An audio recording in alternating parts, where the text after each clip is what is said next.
আসসালামু আলাইকুম ওয়া রাহমাতুল্লাহি ওয়া বারাকাতুহু। আলহামদুলিল্লাহ ওয়াসসালাতু ওয়াসসালামু আলা রাসূলিল্লাহ ওয়া আলা আলিহি ওয়া মান ওয়ালা আম্মা বা'দ।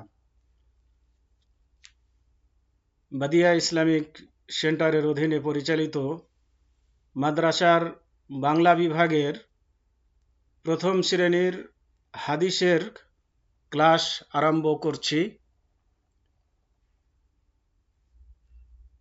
এই সিলেবাসে মোট 14টি হাদিস রয়েছে। এক এক করে আমি এগুলোর পাঠ দান করব ইনশাআল্লাহ।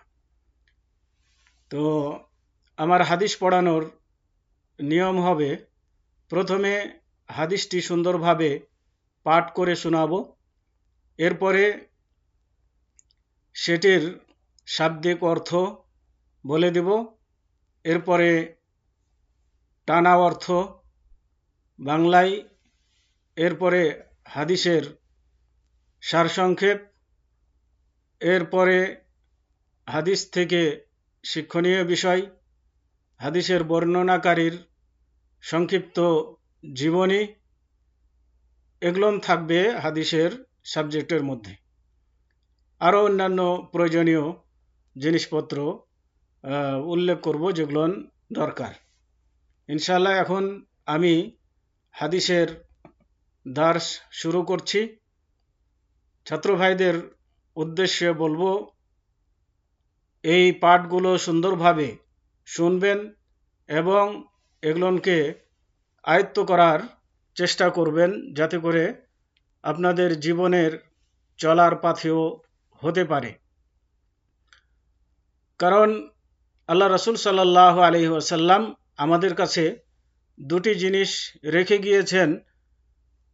এই দুটি জিনিস যতক্ষণ পর্যন্ত আমরা মজবুত করে ধরে থাকব, ততক্ষণ পর্যন্ত আমরা কোশ্চিনকালেও পথভ্রষ্ট হব না। একটি হচ্ছে আল্লাহর কিতাব আল কোরআনুল করিম, দ্বিতীয় হচ্ছে নবীর সুন্নাত হাদিস। এই দুইটি জিনিস যদি আমরা ধরে থাকি তাহলে কোশ্চিনকালেও পথভ্রষ্ট হব না। অতএব হাদিসের গুরুত্ব অপরিসীম, যাকে ধরে থাকলে আমরা সঠিক পথে পরিচালিত হতে পারব। তো আপনারা দেখছেন আপনাদের সিলেবাসে এই হাদিসের হাদিসগুলো রয়েছে। আমি আজকে প্রথম হাদিস শুরু করব। প্রথম হাদিসের বিষয়বস্তু হচ্ছে হাস্য উজ্জ্বল চেহারা ও প্রাঞ্জল ভাষা। তার মানে মানুষের চেহারা হাস্য উজ্জ্বল থাকবে, হাসি খুশি থাকবে এবং তার ভাষা হবে সুন্দর। এর দ্বারাতে মানুষ তার মানুষত্বের চরম পর্যায়ে পৌঁছতে পারবে। তা আসুন এ হাদিস থেকে আমরা জেনে নিই, এ হাদিসের মধ্যে আল্লাহ রাসূল সাল্লাল্লাহু আলাইহি ওয়াসাল্লাম আমাদেরকে কি দিক নির্দেশনা দিয়েছেন। হাদিস হচ্ছে এই, আন আবি যাররিন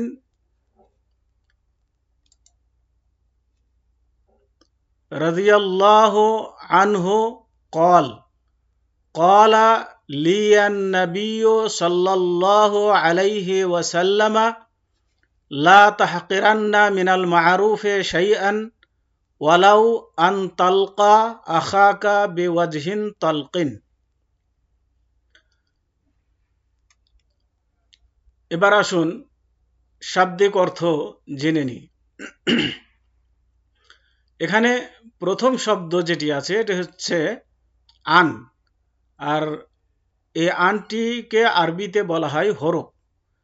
তো আরবি গ্রামার অনুযায়ী এখানে আন শব্দ প্রথমে শব্দের বা বাক্যের প্রথমে বুঝতে পারে না। কোনো হরফ, কোনো অক্ষর সেগুলো শব্দের বা বাক্যের প্রথমে আসতে পারে না, কিন্তু এখানে এসেছে তার কারণ। তাহলে আমরা যখন জেনেছি যে হরফ বাক্যের শুরুতে আসতে পারে না, তখন আমাদেরকে বুঝে নিতে হবে এ কথা যে অবশ্যই এখানে এর পূর্বে কোনো শব্দ উহ্য রয়েছে, আর সে শব্দটি হচ্ছে রবিয়া। রবিয়া, রা পেশ রো, ওয়াউজের বি, ইয়া যাবার ইয়া, রবিয়া, এরকম। তো রবিয়া মানে বর্ণিত হয়েছে। আন মানে হইতে, আবিদার এটা একজন ব্যক্তির নাম, আবু জার একজন সাহাবীর নাম। রাদিয়াল্লাহু, রাদিয়া, রাদিয়া মানে সন্তুষ্ট হন, আল্লাহ মানে আল্লাহ, আন মানে প্রতি, হু মানে তার। আন হু, এখানে দেখবেন দুটো শব্দ আছে, একটা হলো আন, একটা হলো হু। তো আন হু মানে তার প্রতি। কল তিনি বলেছেন, কলা তিনি বলেছেন। কলা এখানে যেখানেই এ ধরনের শব্দ পাবেন একই অর্থ হবে। কলা, কফ আলিফ লাম। তো কলা মানে তিনি একজন পুরুষ বলেছেন, এরকম অর্থ হবে। এখানে প্রথম কলার কর্তা হচ্ছে আবু জার। আর এখানে আরেকটি কলা আছে, দেখতে পাচ্ছেন পরস্পর দুইটি কলা শব্দ আছে। তো এই দ্বিতীয় শব্দের কলার কর্তা হচ্ছেন নবী সাল্লাল্লাহু আলাইহি সাল্লাম। তো কলা বলেছেন লিয়া, লিয়া মানে আমাকে, আর নবীও সাল্লাল্লাহু আলাইহি সাল্লাম মানে নবী সাল্লাল্লাহু আলাইহি ওয়াসাল্লাম। নবী মানে হচ্ছে বার্তাবাহক, নবী শব্দের অর্থ হচ্ছে আসলে বার্তাবাহক। তো নবীকে নবী এজন্যই বলা হয় যে তিনি আল্লাহ রাব্বুল আলামিনের পক্ষ থেকে বার্তা মানুষের কাছে পৌঁছিয়ে দেন, এই জন্য নবীদেরকে নবী বলা হয়। সাল্লাল্লাহু আলাইহি ওয়াসাল্লামা, সাল্লাল্লাহু আলাইহি ওয়াসাল্লামা, সাল্লা মানে সলাতের চারটি অর্থ হয়ে থাকে। সালাতের অর্থ চারটি হয়ে থাকে। একটা অর্থ হচ্ছে সালাত যদি আল্লাহর দিকে নিসবত করা হয়, সম্পৃক্ত করা হয়, তাহলে এর অর্থ দাঁড়ায় রহমত। আর যদি মানুষের দিকে এর সম্পর্ক হয় সাল্লার, তাহলে এর মানে হয় দোয়া বা প্রার্থনা। যদি পশু পাখির দিকে হয় তাহলে এর মানে হয় জিকির, আজকার, তাসবিহ, তাহলিল। আর যদি ফেরেশতাদের দিকে হয় তাহলে এর অর্থ হবে ক্ষমা প্রার্থনা করা। তো এই এক এক স্থানে স্থান ভেদে এর মানে, এই চারটি মানের মধ্যে সে পরিবর্তন হতে পারে, এক এক স্থানে এক এক রকমের মানে হবে। এখানে সাল্লাল্লাহু আলাইহি ওয়াসাল্লাম, তো এখানে সাল্লার সম্পর্ক রয়েছে আল্লাহর সাথে, মানে আল্লাহ রাব্বুল আলামিন রহমত বর্ষণ করুন আলাইহে তার প্রতি, তার প্রতি মানে নবীর প্রতি, ওয়াসাল্লামা এবং শান্তি, সালাম মানে ওয়াসাল্লাম এবং শান্তি বর্ষণ করুন। লা মানে নয়, লা মানে নয়, তাহকিরান্না, তাহকির মানে হাকির মনে করা, তুচ্ছ মনে করা। আর এখানে নুনের উপরে তাসদিদ আছে, যার মানে হবে অবশ্যই, মানে কখনোই যেন কেউ তুচ্ছ মনে না করে। মিন মানে হইতে, আল মারুফ মানে হচ্ছে ভালো কাজ, মারুফ মানে ভালো কাজ, শাইয়ান মানে কোনো কিছুকে, ওয়ালাউ মানে যদিও, আনতালকা, আনতালকা এখানে দুটি শব্দ মিলে একটা অর্থ হবে, মানে মিলিত হওয়া। আখাকা, আখুন মানে হচ্ছে ভাই, আর কা মানে তোমার, আখা কা মানে তোমার ভাই। বে ওয়াজহিন, বে মানে দ্বারা, আর ওয়াজ মানে হচ্ছে মুখমণ্ডল, চেহারা, আর তালকিন মানে হাস্য উজ্জ্বল। তো এটা হচ্ছে সংক্ষিপ্ত আকারে শাব্দিক অর্থ। এবার আমরা জেনে নিই হাদিসের অর্থ। তাহলে আমি এখানে প্রথমেই বলেছি এখানে একটি শব্দ উহ্য আছে, তো সেই উহ্য শব্দটিকে নিয়ে যদি আমরা অর্থ করি তাহলে অর্থটা আরো সুন্দর হবে। তাহলে আমরা অর্থ করব এভাবে, আবু জার রাদিয়াল্লাহু তাআলা আনহু হতে বর্ণিত, তিনি বলেন, নবী সাল্লাল্লাহু আলাইহি ওয়াসাল্লাম আমাকে বলেছেন, কোনো ভালো কাজকে তুমি তুচ্ছ করে দেখো না, যদিও তা তোমার অপর ভাইয়ের সাথে হাসি মুখে সাক্ষাৎ করাটাও হয়।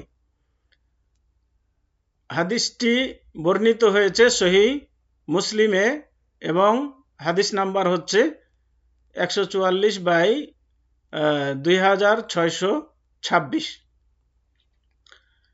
এবার আসুন হাদিস বর্ণনাকারীর পরিচয়। এখানে হাদিস বর্ণনাকারী হচ্ছে আবু জার রাদিয়াল্লাহু তাআলা আনহু। এই যে আবু জার রাদিয়াল্লাহু তাআলা আনহু, ইনি হচ্ছেন হাদিসের বর্ণনাকারী। তো আবু জার রাদিয়াল্লাহু তাআলা আনহু তিনি দুনিয়ার ভোগবিলাস পরিহারকারী সাহাবীদের একজন। তার মানে দুনিয়ার সাথে তার কোনো সম্পর্ক ছিল না। তার মানে দুনিয়ার লোভে তিনি লোভী ছিলেন না, দুনিয়াকে প্রাধান্য তিনি দিতেন না। এবং তিনি ছিলেন একজন হিজরতকারী সাহাবী। তার মানে তিনি মক্কা থেকে মদিনায় হিজরত করে এসেছেন, এ ধরনের একজন সাহাবী।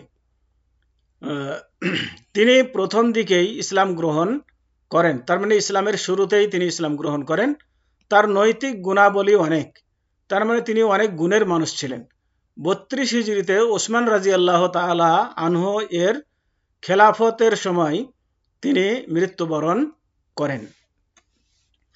এবার আসুন হাদিসের সারসংক্ষেপ অর্থ।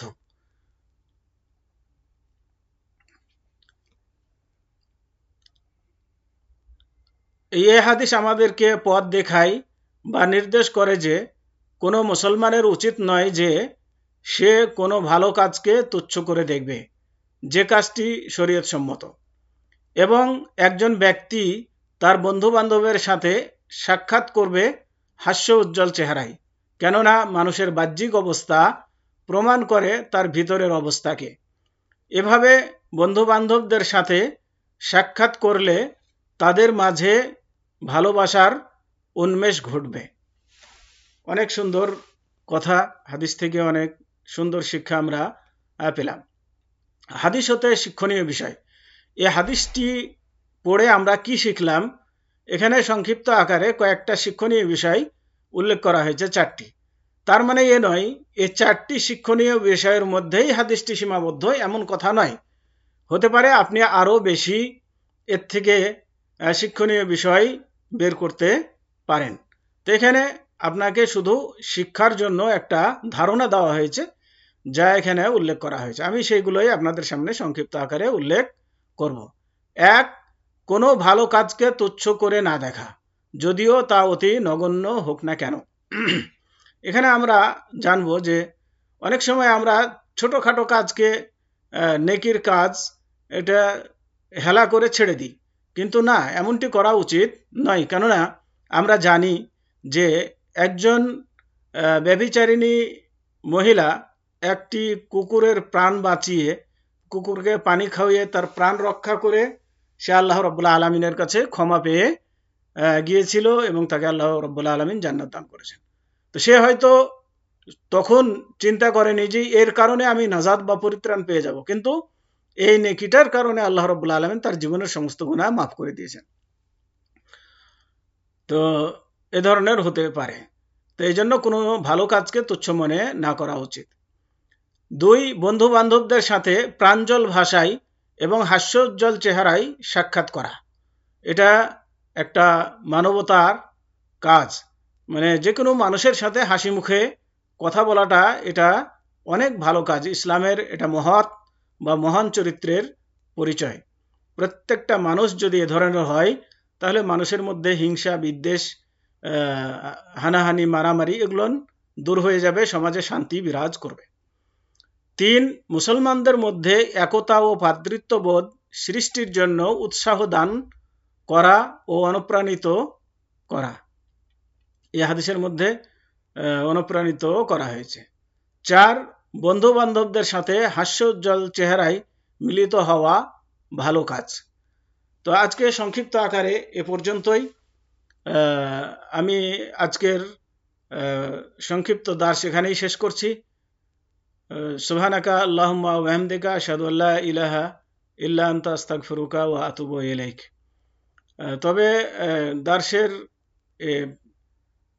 দার্স থেকে ছাত্র ভাইদের অবগতির জন্য জানাচ্ছি যে প্রত্যেক দার্স থেকে 2টি বা 3টি করে প্রশ্ন প্রেরণ করা হবে। এগুলোর উত্তর আপনারা পাঠাবেন, লিংকের মাধ্যমে পাঠাবেন ইনশাআল্লাহ।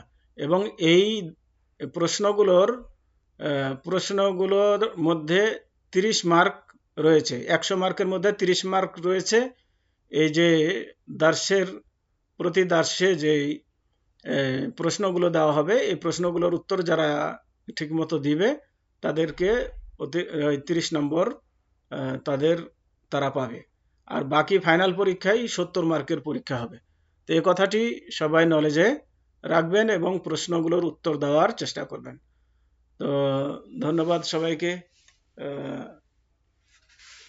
আসসালামু আলাইকুম ওয়া রাহমাতুল্লাহি ওয়া বারাকাতুহু।